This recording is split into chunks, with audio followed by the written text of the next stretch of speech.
If you've been doing karate for any length of time, you've probably been told to connect to the ground. But knowing what to do and being able to do it are different things. Sometimes I feel like I can get as low as I want. I'm totally effortless, connected to the ground in a deep stance, pushing off and generating power. And other times it's like I'm jacked up by a winch and I just can't get low no matter what.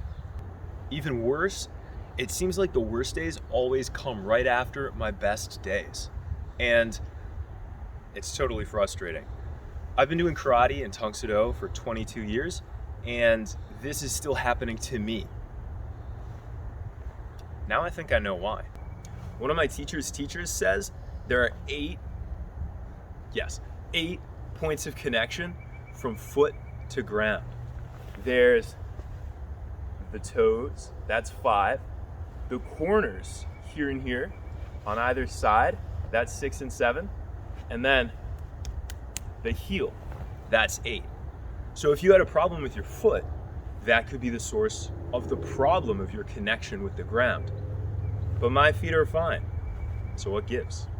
So if the problem isn't your feet, what is it and how do we fix it? I think the problem is my calves. Now, if my calves are chronically tight, they're going to cut off sensation, they're going to cut off blood flow to my feet, and they're going to limit my ability for fine motor control in my feet and toes.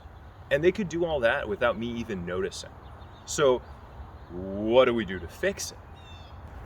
If this is your issue, if it's a tonic muscle or a muscle stuck on, then it's shortened and it's used to that because the muscle views that as normal. It spent too much time in a shortened position. So we can't just stretch it. We can't just say, stretch it, go home and stretch. This has to be a product of frequency and mobility and stretching work that actually retrains the muscle to find a new length. It has to use as a new normal the lengthened position that we want to help you connect to the ground. All right, so rapid fire, I want to give you a bunch of different exercises you can do. Number 1, you can actually practice the front or the leaning stance. So check out my back foot. In this position, with a straight leg, I'm going to stretch particular fibers of the muscle. I want to push my hips forward. Yep, I feel it right there. I can also experiment bending the leg and stretching different fibers that way.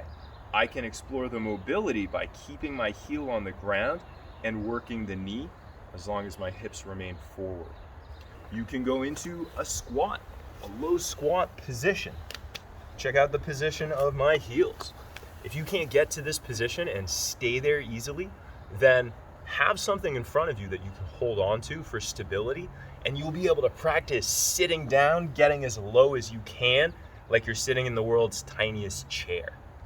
You can go to downward dog from yoga. Stick your butt in the air, let your heels hang down low. One of my personal favorites is to grab something like a stairway, put one leg up on that stair, the ball of the foot on top of the stair, let the heel hang down, and then you'll use the body weight to drop down into that stretch. So one leg is just helping to stabilize me. This leg is getting the stretch right there. And again, you can experiment bent or straight leg. From Seiza, Japanese proper sitting, you can experiment not with what I'd call dead toes. You can let the toes come alive to work on the toes. You might get some stretch in the foot. You'll probably get some stretch up here in the ankle as well. When you're walking, think about how long your heel stays on the ground. This is comparable to the leaning stance, Zenkutsudachi or Chungul Chase, right? This is comparable, but as I walk, I think about my back foot, I push with my glute, and I leave my heel down as long as I can. I get a little bit of natural stretch that way. And if you walk anywhere throughout your day, that can be a great way to feel into your ankle and try to open up the calf muscles. So hopefully this gives you something to work with, to experiment with, and helps you to make your stance work better, helps you to connect to the ground effortlessly.